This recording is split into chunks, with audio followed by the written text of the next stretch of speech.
Oi, gente. Então, como ficou combinado, né? Eu tô gravando esse vídeo pra vocês e hoje a gente vai falar sobre diabetes. Para iniciar o estudo da diabetes, a gente tem que entender primeiro sobre o sistema endócrino.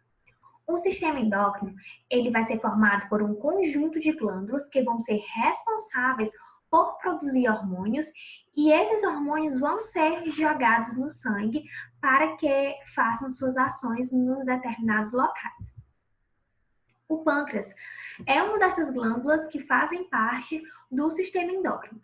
Ele é considerado uma glândula mista, pois ele possui tanto uma parte endócrina como uma parte exócrina.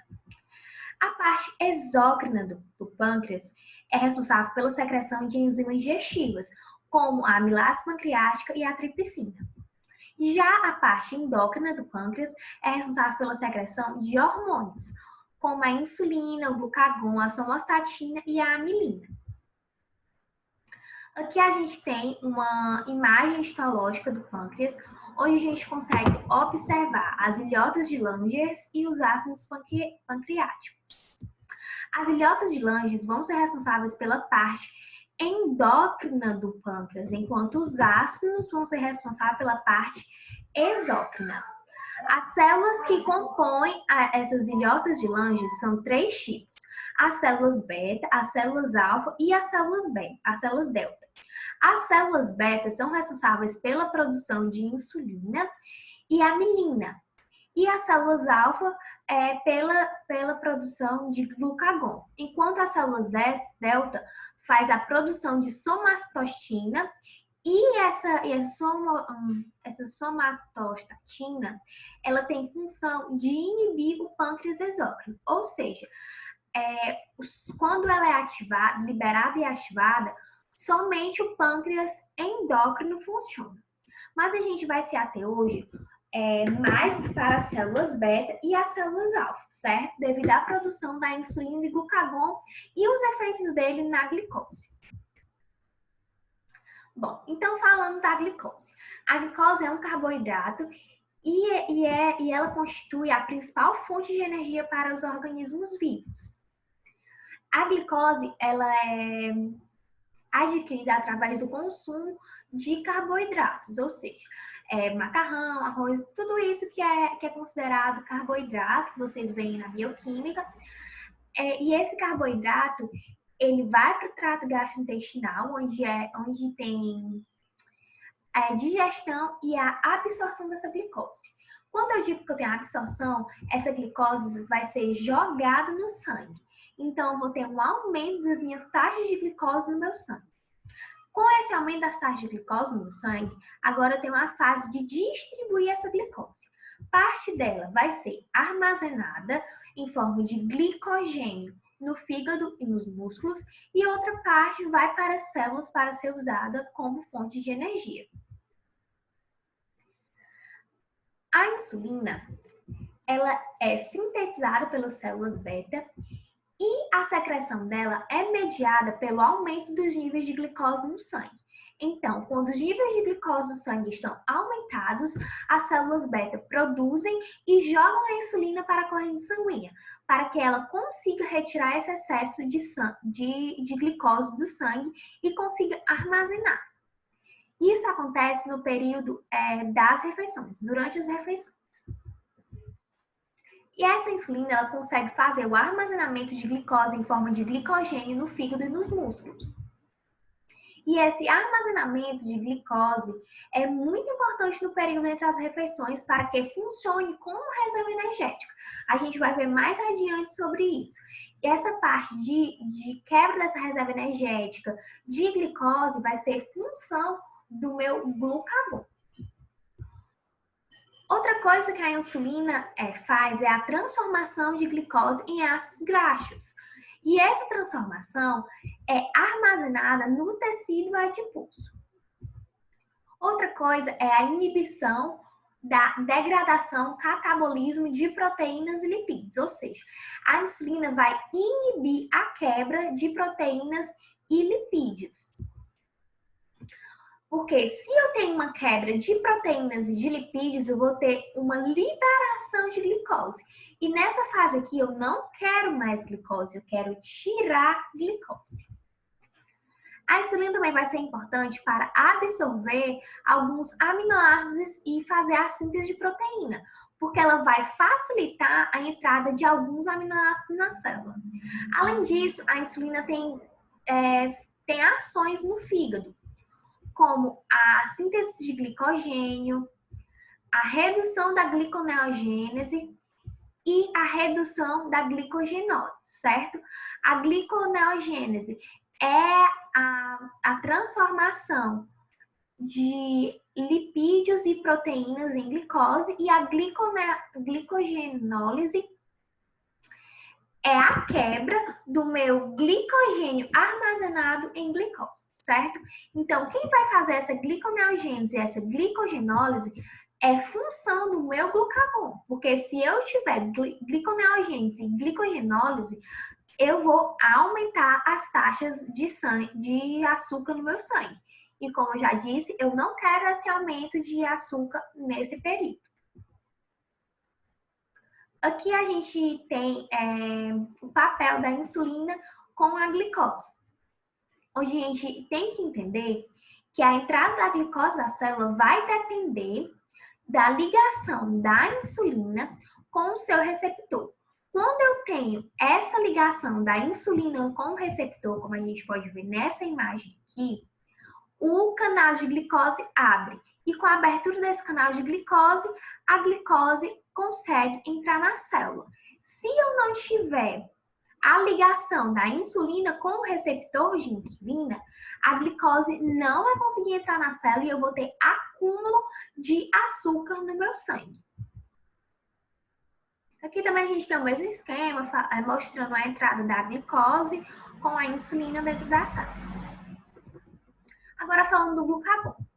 O glucagon ele é sintetizado pelas células alfa e essa secreção dele é mediada pela diminuição dos níveis de glicose no sangue. Isso vai acontecer nos intervalos entre as refeições.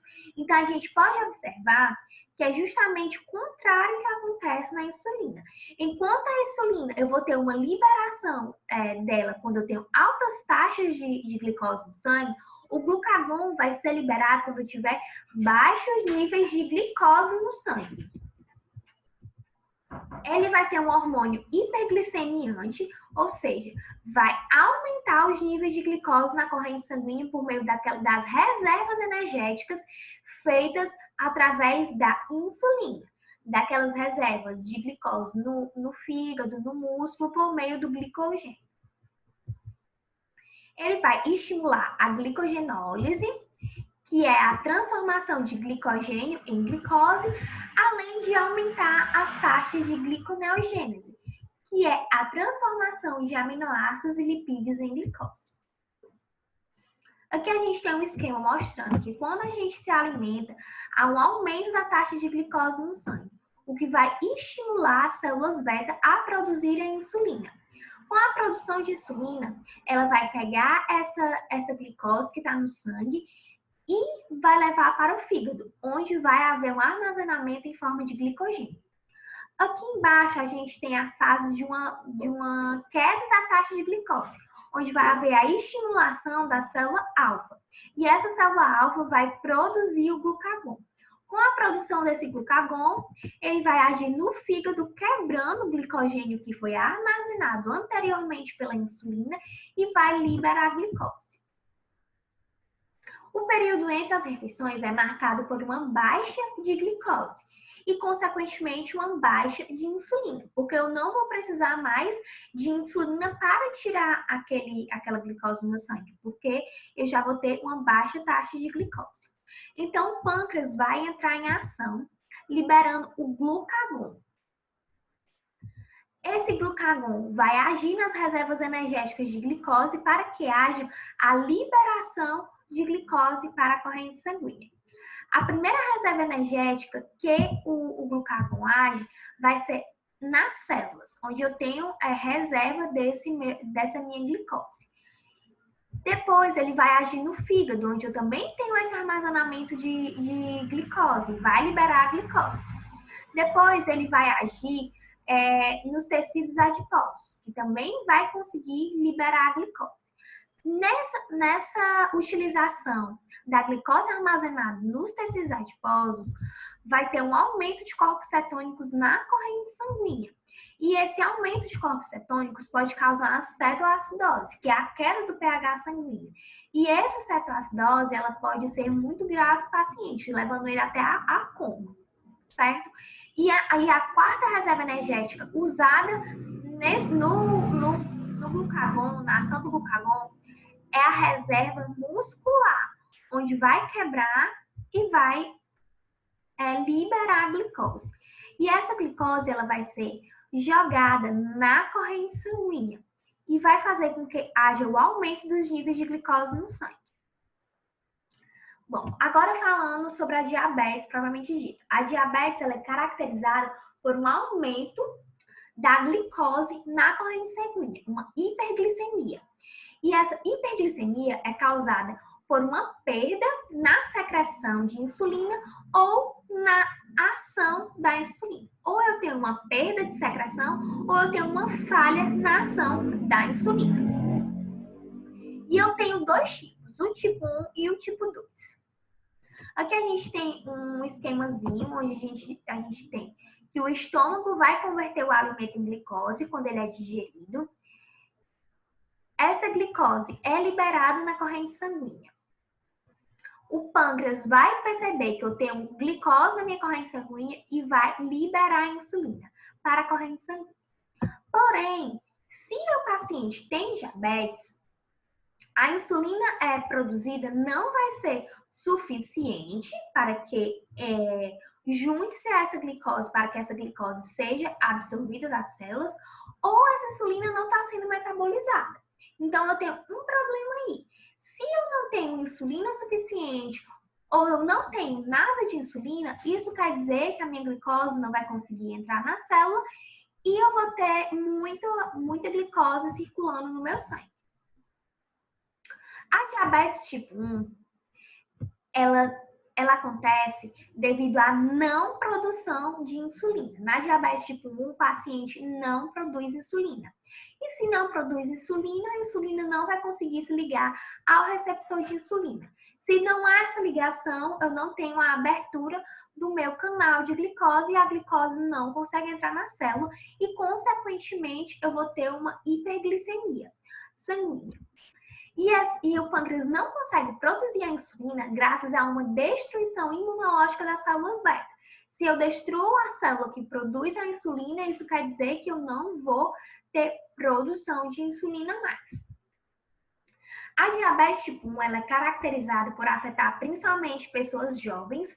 Os pacientes são considerados insulino-dependentes porque precisam administrar insulina todos os dias, porque não produz nada de insulina. Ela é responsável por cerca de 5 a 10% dos casos de diabetes. Tem uma etiologia idiopática, mas acredita-se ser uma doença autoimune. Você não consegue prevenir e os pacientes se encontram magros. Os principais sintomas é a sede, fome, suor excessivo, náuseas e vômitos, dificuldade de cicatrização. E o diagnóstico é feito clinicamente através da anamnese e no laboratório, por meio da solicitação da glicemia em jejum e da hemoglobina glicada, onde essa hemoglobina glicada é ideal dar até 7%. O tratamento da diabetes tipo 1 é principalmente pelo uso da insulina diariamente, associado com atividade física e uma alimentação regulada.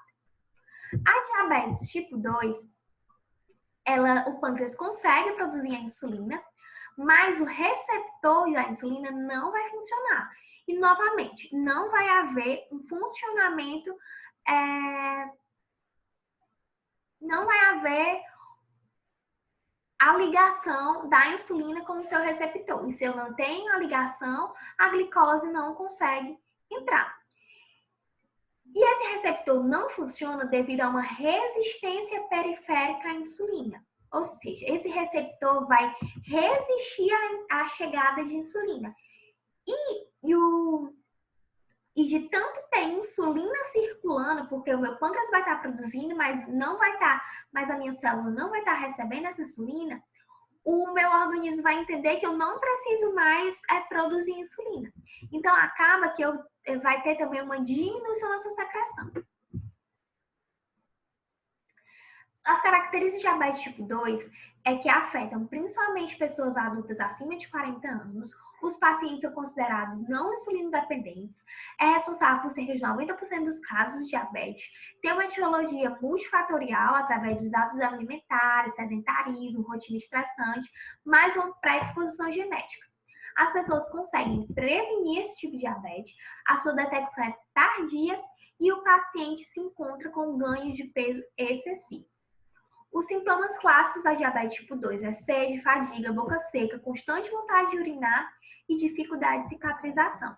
O diagnóstico é do mesmo jeito da diabetes tipo 1, é feito clinicamente através da anamnese e laboratorial, pela hemoglobina glicada e a glicemia em jejum.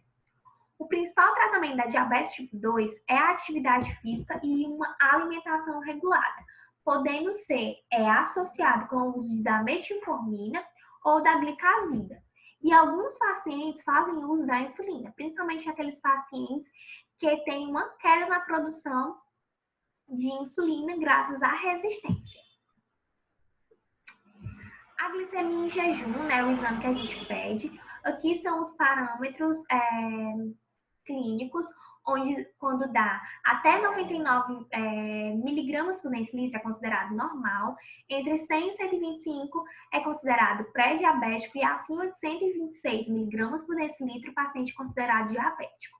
Após 2 horas de se alimentar, é considerado normal até 139 miligramas por decilitro. É considerado pré-diabético entre 140 e 199 miligramas por decilitro e acima de 200 miligramas por decilitro, o paciente é considerado diabético. A hemoglobina glicada, ela mostra o perfil glicêmico dos últimos 3 meses, que é justamente a meia-vida das hemácias. E aqui a gente tem os níveis dessa hemoglobina glicada, onde vai de 4 até 12, e o nível 7 é como se fosse o limite entre o bom e o ruim. Quanto maior for esse nível, mais alto é o risco que esse paciente diabético se encontra. Agora, as complicações crônicas do diabetes. A gente tem a nefropatia, problemas nos rins, a neuropatia, que a gente tem que entender que o sistema nervoso central utiliza somente a glicose como fonte de energia. Então, quando eu tenho uma fase de hipoglicemia, o primeiro canto que vai ser prejudicado é o sistema nervoso, que a pessoa pode ter náuseas, tonturas, confusões mentais e até desmaios. A dificuldade de cicatrização, a cetoacidose, que a gente já conversou, a retinopatia, a gente pode encontrar retinopatia em muitos pacientes adquirem problemas de visões e ficam até cegos por causa do diabetes descontrolado, as doenças coronarianas e a ateroesclerose, a dislipidemia e as infecções, principalmente as infecções oportunistas em pacientes descompensados. Agora, a relação da diabetes e da odontologia. Existem algumas complicações e manifestações bucais características de um paciente diabético, como, por exemplo, a xerostomia, o surgimento de infecções bacterianas, virais e fúngicas, o retardo da cicatrização de gengiva, a gengivite, doenças periodontais, o abscesso periodontal e a síndrome da ardência bucal. A doença periodontal é uma via de mão dupla. Tanto a diabetes vai influenciar no surgimento da doença periodontal, como a doença periodontal vai influenciar no agravamento do diabetes, certo? A influência do diabetes na doença periodontal acontece devido a essa hiperglicemia, onde eu vou ter alterações dos meus tecidos vasculares e um desequilíbrio fisiológico, através de anormalidades da minha resposta imune, formação de produtos finais da glicosilação, alterações salivares e alteração do meu colágeno devido à produção de mediadores inflamatórios. Enquanto a influência da doença periodontal na diabetes acontece devido que a doença periodontal é um processo inflamatório. Se eu tenho um processo inflamatório, eu tenho um aparecimento, uma maior circulação de TNF. E isso faz com que haja uma resistência à insulina ou um bloqueio do receptor de insulina.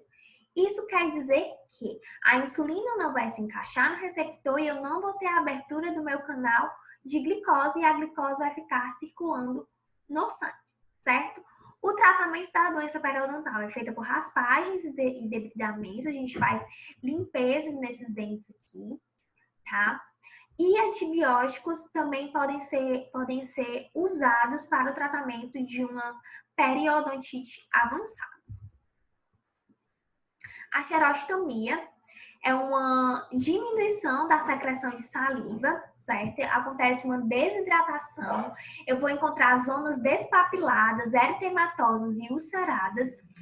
A presença de infecções bucais oportunistas e um aumento de incidência de cáries e doença periodontal.